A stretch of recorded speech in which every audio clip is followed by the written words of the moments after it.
The empty frontier. The research station hung in the void like a dying star, its metal shell reflecting no light because there was nothing to reflect. At the galaxy's edge, darkness was absolute. Rax pressed his compound eyes against the observation window. His insect-like body trembled with excitement and fear. For 3 months, the expedition had found nothing. Empty space, dead sensors, silent frequencies. "This cannot be natural," he whispered in the common tongue. Behind him, Tola floated in her water-filled mobility suit. The aquatic scientist's tentacles moved in patterns that showed deep concern. "The star charts are wrong. There should be 70 systems here. We found 0. Ven stood motionless near the navigation console. The crystalline being's body hummed with low-frequency sounds. "Not 0. Less than 0. Someone removed the stars themselves. The team had been sent by the Galactic Council 6 cycles ago. Strange energy readings came from this region for decades. Scout ships reported unusual gravitational shadows, but every expedition that went deep enough simply found emptiness. Until now." Rax turned from the window and walked to his research terminal. His 6 legs clicked on the metal floor. "I found something." Old structures, very old, covered in warnings. The main screen showed images of abandoned stations. The architecture was unknown. The materials were stronger than anything the Council used. And everywhere, carved into every surface, were symbols. "Can you translate?" Tola asked. Rax's mandibles clicked nervously. 5 dead languages. All say the same thing. "The Makers sleep here.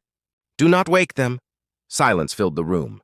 The Makers were legends, stories told to young ones across 1,000 worlds, ancient beings who shaped galaxies before disappearing. No one believed they were real. "We should leave," Ven said. His crystal body darkened with worry, but before anyone could respond, alarms shrieked through the station. "Contact!" Rax shouted, running to his console. "Small vessel. Single life sign. It just appeared on sensors." "Appeared?" Tola's tentacles coiled tight. "From where?" "Unknown." "It was not there?" "Then it was there." The ship drifted closer. It was small, painted with faded colors. Human letters spelled words they could not read on its side. The design was old, perhaps 50 cycles out of date. It looked like a salvage vessel or a cargo hauler. "Human?" Ven asked. "Yes," Rax confirmed. "1 human male. No weapons detected. Hull integrity at 60%. Life support failing." Tola moved her suit toward the docking bay. "We must help. Send rescue protocols." The human ship responded immediately. A voice came through, speaking accented but clear common tongue. "Thanks for the help, friends. Name's Jack. Had some engine trouble. Didn't expect to find anyone out here?" The docking process took 20 minutes. When the airlock opened, Jack stepped through wearing a simple work suit covered in oil stains and repair patches. He was average height for a human, with dark hair turning gray and a friendly smile on his face. "Appreciate the rescue," Jack said, shaking hands with Rax's front limb. His grip was firm but gentle. "Thought I was done for." "What are you doing at the galaxy's edge?" Rax asked. His voice carried suspicion. Jack shrugged. "Salvage work. Heard rumors of old stations out here. Wanted to check them out. Got lost in the dark zones." He looked around the research station with interest. "Nice setup you got. Council funding?" "Yes," Tola said. Her translator made her voice sound melodic. "We study anomalies. This region is very dangerous. You should not be here." "Yeah, I'm learning that." Jack laughed. It was a warm sound. "My navigation computer died 3 weeks back. Been drifting since." They led Jack to the common area. He accepted food and water gratefully. He told simple stories about human colonies, trading routes, and salvage operations. He seemed exactly like what he claimed, an independent worker who got unlucky.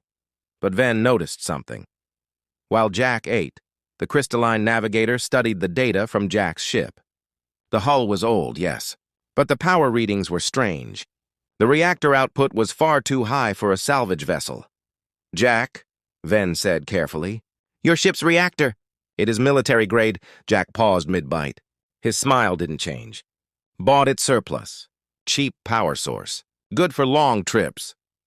"That reactor could power a battleship," Ven continued. "Like I said, good for long trips." Jack's voice remained friendly, but something in his eyes shifted.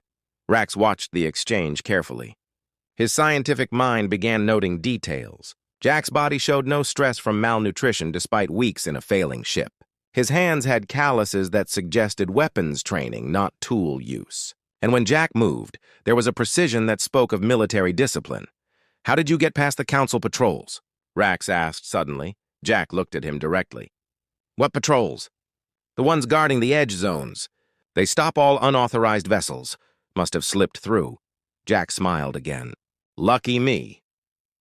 That night, while Jack slept in guest quarters, Rax ran deeper scans on the human ship.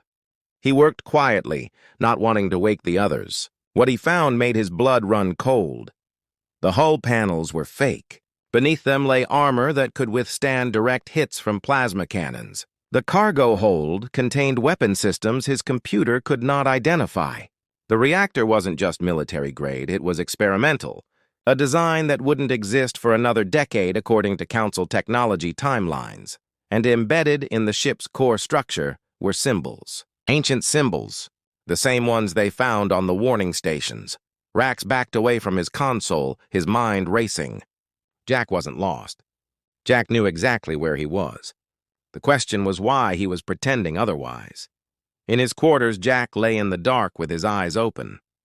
He listened to the station systems humming around him. He heard Rax's discovery through the wall. He smiled in the darkness. "Smart bug," he whispered to himself. "This is going to get interesting." Outside the station, in the absolute darkness of the edge, something stirred. Ancient sensors detected the life signs on the research vessel. They had slept for millennia, waiting. Now, they began their slow awakening. The emptiness at the galaxy's edge was about to become very full. Questions without answers. Morning came without sunrise. At the edge, there was no star to mark time. The station's lights turned on automatically, and the crew gathered in the common area. Jack was already awake, making something he called coffee. The smell filled the room, bitter and strong. He offered cups to everyone. Tola declined politely. Ven could not consume liquids. But Rax accepted, curious about human customs. The taste was terrible. Rax's mandibles clicked in displeasure. Jack laughed. "Yeah, it's an acquired taste. Keeps you awake, though." "We need to talk," Rax said, setting down the cup. "About your ship." Jack's expression didn't change. He sat down slowly, still holding his coffee. "Sure, what about it?" "It is not what you claim. The technology is advanced. Very advanced. Military systems hidden under civilian panels." Rax leaned forward. "Who are you, really?" Jack was quiet for a moment. He looked at each of them in turn. Then he sighed. "I'm exactly who I said. Just a salvage worker. But you're right, the ship is special. Humans build ships tough out here. The edge is dangerous. Dangerous how?" Tola asked. Her tentacles moved with interest. "Pirates, rogue AI, spatial anomalies, the usual." Jack sipped his coffee. "When you work the edge, you need protection. Every human ship that comes out this far has enhanced systems. It's normal for us." Ven's body resonated with a doubtful tone. "You carry weapons that could destroy stations. This is normal? For the edge?" "Yeah." Jack's voice was casual. "Look, I get it. To you, this seems extreme. But humans learned the hard way. We prepare for worst cases." Rax pulled up holographic displays. "I researched human history last night. Your species joined the Galactic Council only 200 cycles ago. Before that, you were unknown. Where were you?" "Exploring our own space. Building colonies, the usual development." Jack shrugged. "There are gaps in your history," Rax pressed. "Large gaps. Entire centuries with no records. We had some data losses. Wars among ourselves. You know how it goes with young civilizations." Jack stood up and walked to the window. He looked out at the darkness. "We're not hiding anything sinister. We're just private people." But Tola had been running her own analysis. "Jack, I studied your DNA from the cup you used yesterday. I hope you do not mind." Jack turned. His face showed surprise, then acceptance. "Go ahead. What did you find?" "Your genetic code has been modified. Extensively. Changes for radiation resistance, extended lifespan, enhanced healing, pressure tolerance." Tola's voice carried confusion. "This level of engineering takes thousands of cycles to develop safely. But humans have only had advanced genetic science for 300 cycles. We're fast learners, Jack said quietly. No species is that fast, Ven stated. These modifications suggest preparation. Preparation for extreme environments, for survival in conditions that should not exist. Jack returned to his seat. He looked tired suddenly, older than his appearance suggested. Okay, you're smart. All of you. I can't lie to scientists. He put down his coffee. Humans have been spacefaring longer than we told the Council. A lot longer. We had reasons to keep quiet about it. What reasons? Rax demanded. Because we didn't want to scare anyone. Jack met Rax's compound eyes. We wanted friends, not fear.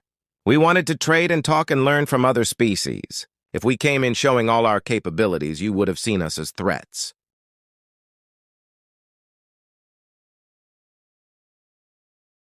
Are you threats? Tola asked softly. Jack smiled sadly. We could be, but we choose not to be. That's what matters, right? The room fell silent. Outside, station sensors began detecting anomalies. Strange readings appeared on the edge of their detection range. Rax noticed first. What is that? The screen showed massive objects emerging from what appeared to be empty space. They were huge, each one the size of a small moon. Their shapes were geometric and wrong, angles that hurt to look at. Unknown vessels, Ven reported. His crystal body flashed with alarm. No identification. No response to hails. They are moving toward us. Jack stood up fast. All casualness left his body. He moved to the console and studied the readings. His face went pale. No, he whispered. Not here. Not now. You know what those are? Rax asked. Jack's hands moved across the console rapidly. Defense grid. Do you have weapons on this station? Basic shields. No weapons. This is a research station, Tola said. Jack cursed in human language. The words needed no translation. Get to the escape pods. Right now. What are those things? Ven demanded. The objects were closer now. Parts of them began glowing with red light. Energy signatures spiked across all frequencies. Jack ran toward the docking bay. Ancient automated defense systems. They target life signs. If they're active, it means something woke them up. He stopped and looked back. Probably us. The first beam struck the station's shields. The entire structure shook. Alarms screamed. Lights flickered. The shields, designed to protect against radiation and micrometeors, collapsed instantly.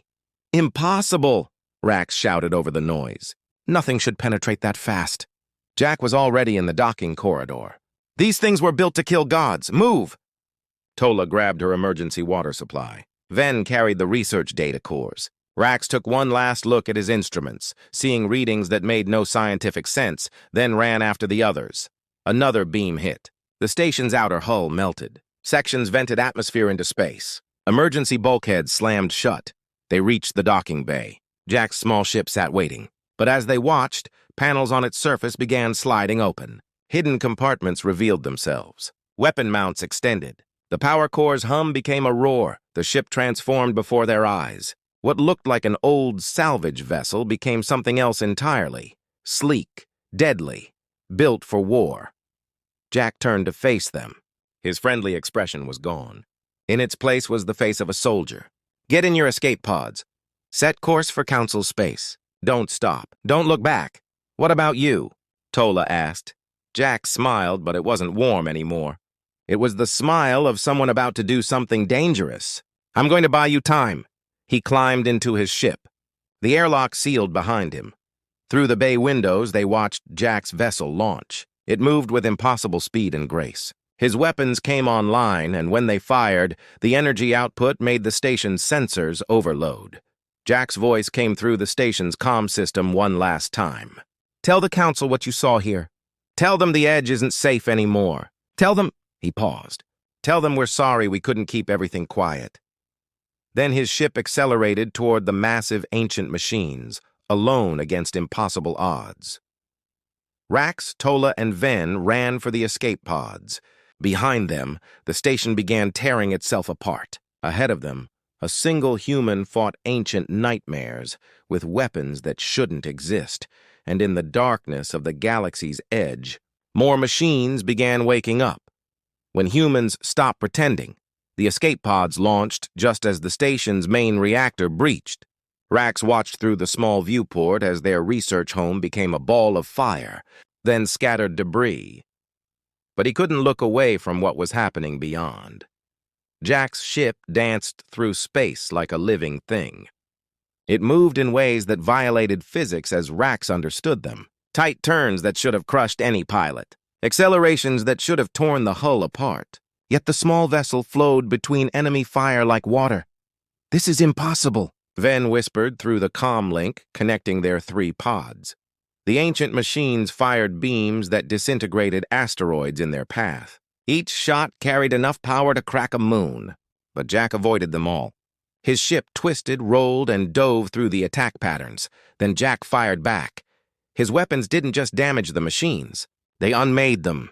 Where the beams struck, matter stopped existing. Molecular bonds broke. Atoms separated. The ancient constructs built to last forever came apart like sand sculptures in wind. "What kind of weapons are those?" Tola breathed. Jack's voice came through on emergency frequencies. He sounded calm, almost bored. "Mark 7 quantum disruptors. Standard human defensive armament. Nothing fancy? Standard?" Rax shouted at his comm. "Those weapons are theoretical. The Council's best scientists say they cannot exist." "They exist just fine." Jack's ship spun and fired again. 3 machines vanished. The Council's scientists haven't tried hard enough. Another wave of ancient machines emerged from dark space. Dozens of them. They surrounded Jack's vessel in a perfect kill sphere formation. "All weapons charged simultaneously. Jack, get out of there!" Tola cried. "Can't! You're still in range." "They'll chase the pods." Jack's ship stopped moving. It hung in space, surrounded. "Besides, I'm not done yet." The machines fired. 100 beams converged on Jack's position. The energy release was blinding. When the light faded, Jack's ship was still there. Shields glowed around it, shields that had absorbed weapons meant to kill star-devouring entities. "Okay," Jack said. His voice had changed. Harder now. Colder. "I tried being nice. I tried warning you off. But you ancient bastards never learn." His ship's power signature spiked. The readings made Rax's instruments scream error messages. No reactor should produce that much energy. No structure should contain it. Jack launched forward, not away. Directly into the enemy formation. What happened next? Rax would remember for the rest of his long life. Jack wasn't fighting anymore. He was dancing. Every movement had purpose. Every shot hit perfectly. His ship became a blur of motion and destruction. The ancient machines, built by civilization builders from before recorded time, fell like children's toys before him. "How are you doing this?" Ven asked in awe. Jack laughed. It was a terrible sound. "Training. Lots and lots of training. Every human kid learns basic combat. We start at age 6. By 20, we can pilot anything and fight anyone." His ship destroyed 5 machines with a single shot. "It's tradition. This is basic?" Rax couldn't believe what he was hearing. "Yeah. I'm actually not that good. I failed my advanced combat exams twice." Jack's ship looped around a massive machine and fired into its core. "You should see what our actual soldiers can do." The battle continued. Jack protected the fleeing pods while dismantling the ancient armada piece by piece. But Rax noticed something. Jack's ship was taking damage. Small hits at first, then larger ones. The shields were failing. "Jack, your hull integrity is dropping," Tola warned. "I know. These things are tougher than I thought." Jack's breathing was heavier now. "Must be first-generation defense units. The really old ones. The ones from the war." "What war?" Rax demanded. Jack didn't answer. He was too busy fighting. His ship took another hit. Then another. Warning lights flashed across Rax's instruments as he monitored Jack's systems remotely. A massive machine, larger than all the others, emerged from nowhere. It was Command Unit, Rax realized. The intelligence directing the swarm. It fired a beam 3 times the size of Jack's entire ship. Jack saw it coming. He could have dodged. His ship was still fast enough. But the beam would have hit the escape pods beyond him, so Jack didn't dodge. He turned his ship sideways and took the hit directly. His shields collapsed completely. The hull began melting. Atmosphere vented. Power systems failed, but the pods were safe. "Jack!" All three scientists screamed his name. Through the static of dying systems, Jack's voice came through, weak but determined. Did you think humans survived this long by running away? His ship was dying around him, but the reactor was still active. Still generating power? Rax, Jack said. Remember what you asked? About where humans were for those missing centuries? Yes, Rax whispered. We were here, fighting these things, dying to keep them contained. Jack's ship turned toward the command unit one final time. We did it then. We'll do it now. We always do. Jack accelerated. Not away toward— No! Tola cried. Don't! Tell the council, Jack said. His voice was fading. Tell them we're sorry. Sorry we kept secrets. But tell them we kept them safe. Always safe. Jack's ship rammed into the massive command unit at full speed. For a moment, nothing happened. Then Jack detonated his reactor. The explosion tore a hole in space itself. Reality cracked at the edges of the blast. The command unit vanished. So did every ancient machine within 100,000 kilometers. The shock wave pushed the escape pods away, further toward safety. When the sensors cleared, Jack's ship was gone.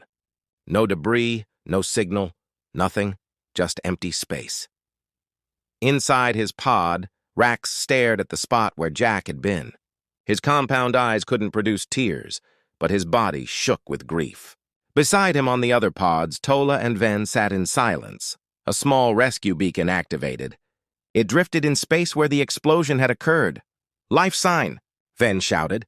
I have a life sign.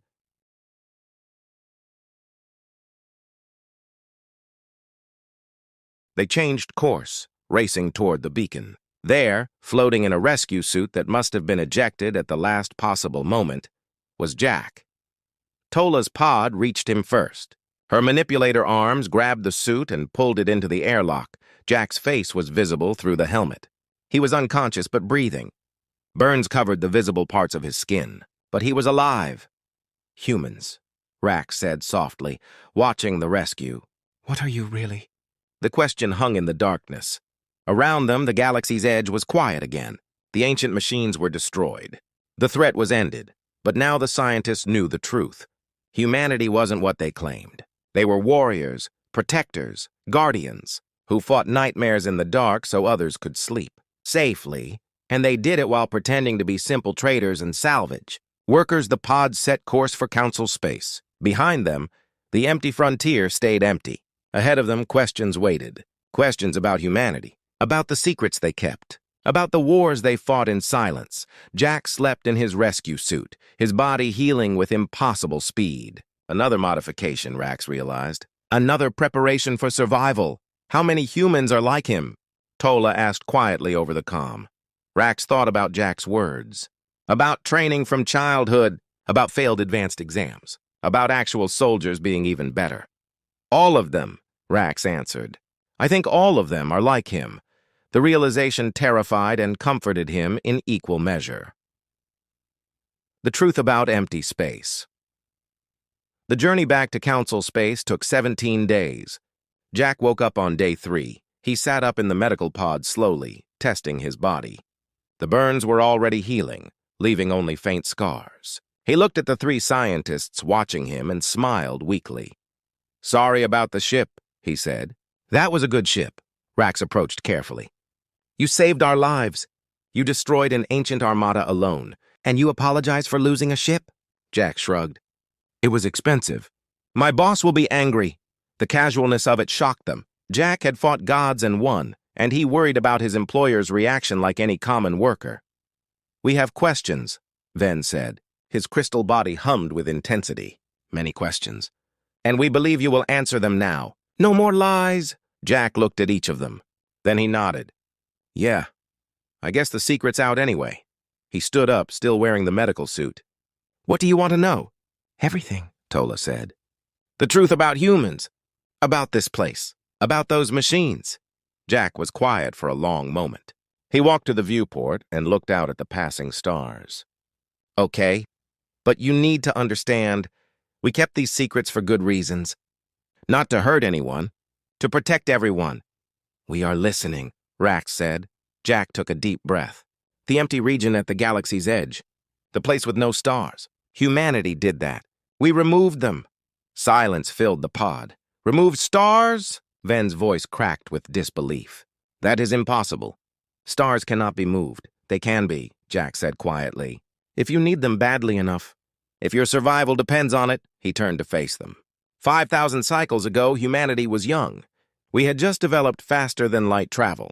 We were excited, hopeful, ready to meet the universe. His face darkened. We came out here first, to the edge. We thought it would be safe, far from the busy core systems. What did you find? Tola asked. Them, the architects. Jack's voice carried old pain. Ancient beings who built the machines you saw. They were sleeping, hibernating for millions of years. And we stupid young humans, we woke them up. Rax felt his blood chill. The warnings we found. The makers sleep here. That was about the architects? Yes. Other species left those warnings long ago. Then they died out or moved away. The warnings got forgotten. Lost in time. Jack's hands clenched. We didn't know. We thought we found empty space. We started building colonies, mining operations, science stations. You triggered the defense systems, Ven said. Worse. We woke the architects themselves. Jack's voice dropped to a whisper. They looked at us, at all life in the galaxy, and they decided we were contamination, errors that needed correction. They activated their machines and began systematic extermination. The pod was silent except for the hum of life support. A war started, Jack continued. The worst war in galactic history. And humanity fought it alone because we hadn't met any other species yet. We were isolated, young, and facing extinction from beings that built galaxies. How did you survive? Rax asked. Jack laughed bitterly. We didn't, not as we were. The war changed us. It forced us to evolve faster than any species should. We modified our genetics, enhanced our bodies, built weapons that broke physical laws. We learned to crack planets for resources and split stars for energy. He looked at his hands. We became monsters to fight monsters. Every human, civilian, or soldier learned to fight. We had no choice. The architects killed billions of us. Entire colony worlds burned. We lost so much, but you won, Tola said softly. Eventually, after 300 years of constant war, we pushed them back, destroyed their machines, and finally we found where the architects slept. Jack's voice hardened. We made a choice. We could kill them forever, or we could bury them so deep they'd never wake again. What did you choose? We buried them. Humanity had become killers, but we didn't want to be destroyers. So we built a prison. Jack gestured toward the empty region behind them. We removed every star system from 1,000 light-years of space. We used the stars themselves as fuel and building material. We created the largest dead zone in the galaxy. To contain the architects, Ven whispered, and to warn others away. Empty space is suspicious. Anyone who finds it will be cautious. Jack smiled sadly. We thought it would work. We thought we could hide the truth and join the galactic community quietly. You wanted to pretend to be normal, Rax said. We wanted friends, Jack corrected. After 300 years of fighting alone, we wanted someone to talk to, someone to share meals with, someone to laugh with. He looked at them. We were tired of being warriors. We wanted to be people again. Tola's tentacles reached out and gently touched Jack's arm. So you hid your strength, your weapons, your history, everything. We rewrote our public records, pretended to be a young species, joined the council as simple traders and explorers. Jack's voice cracked slightly. We've been guarding the edge for 2,000 cycles, keeping the architects buried, keeping everyone safe. And no one knew. How many humans know this truth? Rax asked. Jack met his eyes. All of us. Every human knows. We teach our children from the first day they can understand. We show them the old war footage. We train them to fight just in case. He paused. Just in case the architects wake up again. The machines we fought, Ven started, were probably activated by our research station. Too many life signs in the dead zone. The automated systems woke up. Jack rubbed his face tiredly. I was out here checking the perimeter.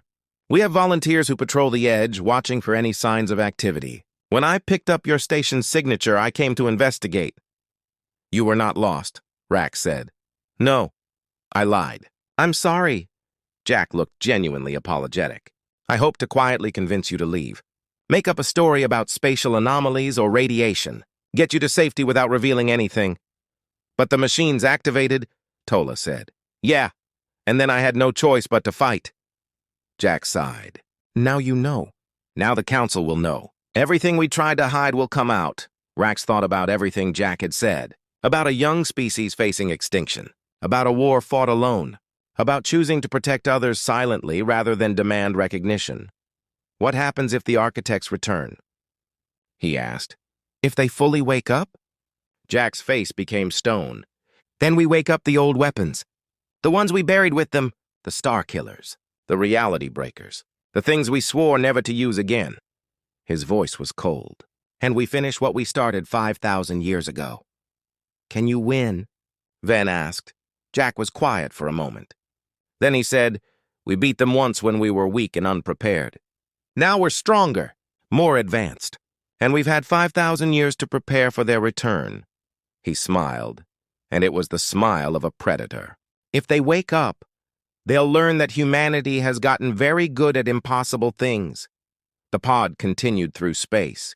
Ahead, council space waited. Behind, the empty frontier kept its secrets, but not for much longer. Rax looked at the human before him. Jack seemed ordinary, tired, worn. But now Rax knew the truth. Jack was a guardian, a warrior keeping watch over sleeping nightmares. And behind him stood billions more just like him. Humanity had saved the galaxy and asked for nothing in return. They had borne the burden of protection in silence. The council needs to know this, Rax said finally. Jack nodded. I know things are going to change. For humans. For everyone. Are you afraid? Tola asked. Jack smiled. Terrified. We've hidden for so long, but maybe it's time. Maybe the galaxy is ready to know the truth. He looked at the stars. Maybe we're all ready to share the burden. The pod flew on toward an uncertain future.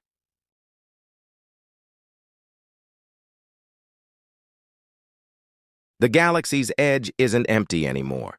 The Galactic Council chambers were built to inspire awe. Carved from a single asteroid, the hall could hold 10,000 beings. Representatives from 300 species gathered in the curved rows, their voices creating a symphony of different languages and sounds. Today, the chamber was silent. Rax stood at the central platform. Beside him, Tola and Ven waited. Above them, holographic displays showed everything. The ancient machines, the battle, Jack's sacrifice, the truth about the empty frontier. The council members watched in stunned silence. Finally, the High Speaker raised her hand. She was a tall being from a species that lived for centuries. Her voice carried authority. This human, Jack, where is he now? Here, Jack said, walking onto the platform. He wore simple clothes, clean but plain. He looked like any other human trader or worker. But now everyone in the chamber saw him differently. They saw a warrior, a guardian, a keeper of terrible secrets. The chamber erupted in noise. Questions shouted in 100 languages. Fear, anger, confusion. The High Speaker called for silence. It took several minutes. Jack of humanity, is what we have seen true? Did your species hide this from the council? Jack stood straight. Yes, High Speaker. Everything they showed you is true. Humanity fought the architects 5,000 cycles ago. We won. We buried them. And we've been guarding the edge ever since. You lied to us, someone shouted from the audience. We did, Jack agreed. His voice was calm. We lied because we wanted peace. We wanted to join the galaxy as friends, not as conquerors or threats. A representative from a warrior species stood. You possess weapons that could destroy us all. Star killers, reality breakers. Why should we trust you? Jack looked at him directly. Because we could have used those weapons at any time. We could have conquered the entire galaxy when we first arrived. We were already battle-hardened from 300 years of war. You were all peaceful, unprepared. He paused. We chose not to. We chose to buy you coffee instead. Murmurs rippled through the chamber. The High Speaker leaned forward. Show us the war. The real war. Jack nodded to Rax. The scientist activated new files. Ancient human recordings filled the holographic displays. The council watched in horror. They saw human worlds burning. Cities filled with millions turned to ash in moments. They saw young humans, barely adults, fighting machines the size of mountains. They saw space battles where entire fleets died in seconds. They saw humanity being pushed to the edge of extinction. Then they saw humanity push back. They saw humans building weapons from the cores of dying stars. They saw human soldiers charging into impossible situations to protect their people. They saw scientists working without sleep to find solutions. They saw children being trained to fight because there was no other choice. They saw humanity endure. The final recordings showed the aftermath. Human worlds reduced to empty rocks. Populations that numbered in the hundreds of billions reduced to millions. A species scarred forever by war. And then they saw humanity make a choice. The recordings showed the architect's sleeping chamber. Massive beings of pure energy contained in stasis fields. Human commanders stood before them, weapons ready. One word and the architects would be erased from existence, but the word never came. Instead, humans built a prison. They removed stars. They created the dead zone. They chose mercy over vengeance. The chamber was silent when the recordings ended.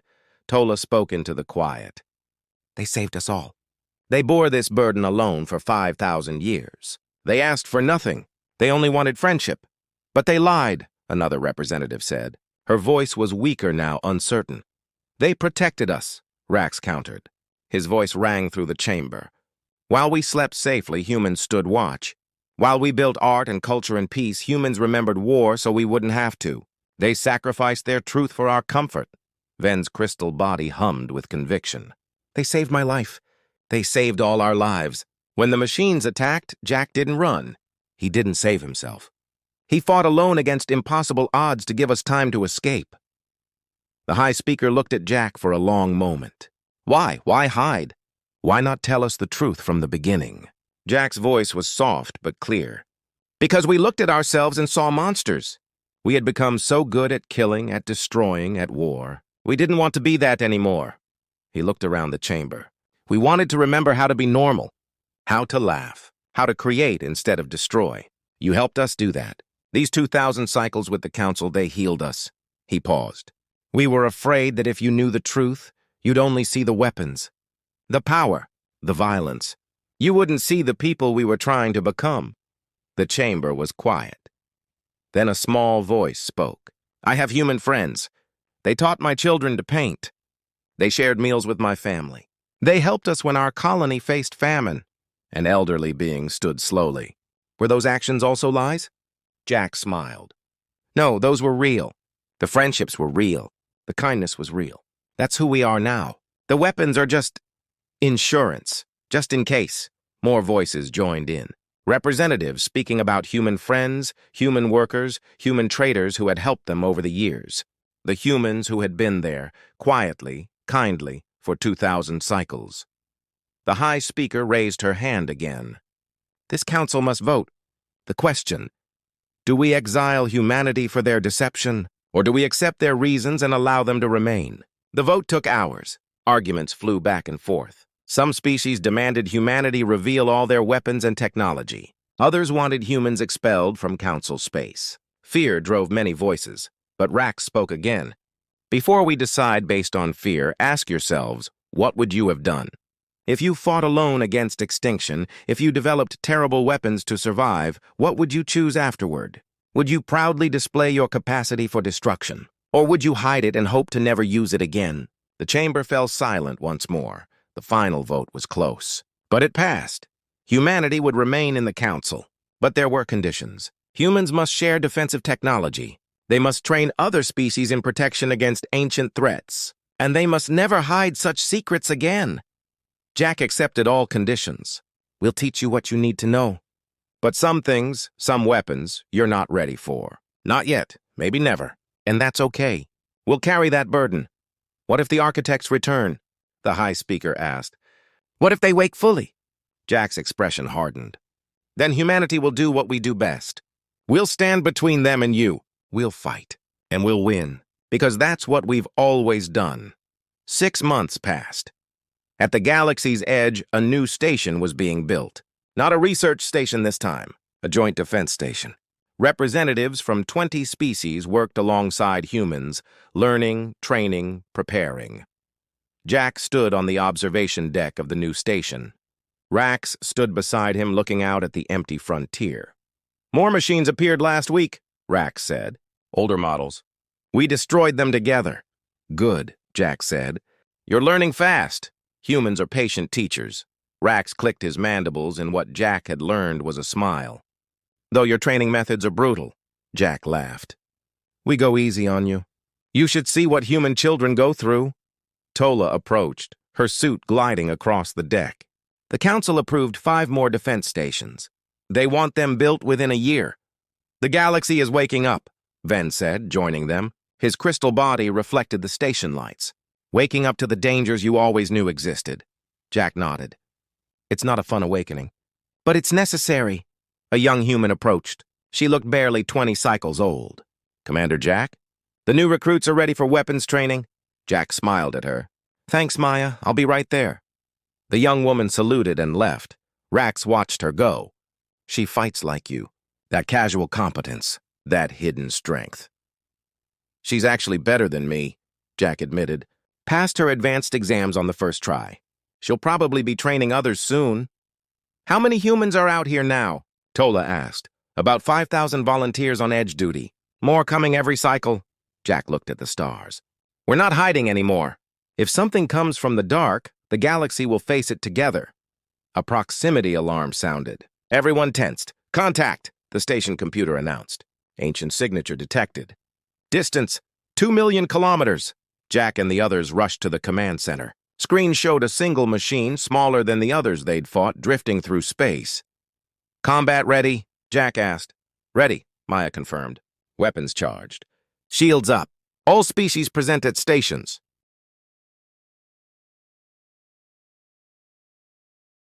But the machine didn't attack. It simply stopped.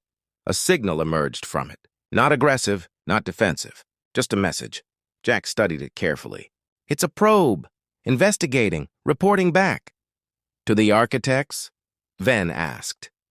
Maybe. Maybe to automated systems checking if the way is clear. Jack's jaw tightened. Either way, they're testing us. What do we do? Rax asked.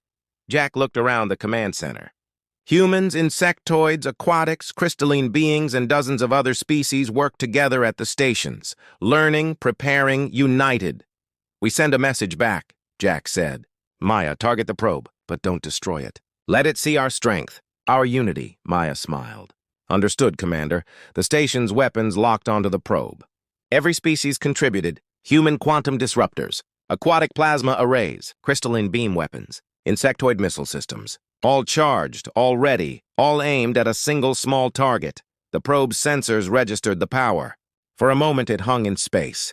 Processing. Then it turned and fled back into the darkness. The command center erupted in cheers. Jack watched the probe disappear and felt something he hadn't felt in 5,000 years. Hope. They're testing us, he said, quietly to Rax. Seeing if we're still strong, are we? Rax asked. Jack smiled. Stronger than ever. Because now we're not alone. The galaxy's edge wasn't empty anymore. It was guarded. Protected. Watched over by species who had learned the truth and chose to stand together. Somewhere in the deep dark, ancient things stirred in their sleep, but they did not wake. Not yet. Perhaps not ever. Because at the edge, guardians waited, and they were ready. Jack looked at his friends, his students, his fellow defenders. Come on, let's get back to work. Those recruits won't train themselves. They left the command center together, different species walking side by side. Behind them, the empty frontier stayed empty. But it was no longer lonely. Humanity had kept its secrets for 5,000 years. Now those secrets were shared. The burden was lighter. The future was uncertain, but for the first time in a very long time, the galaxy's edge felt safe, and in the darkness, nothing stirred.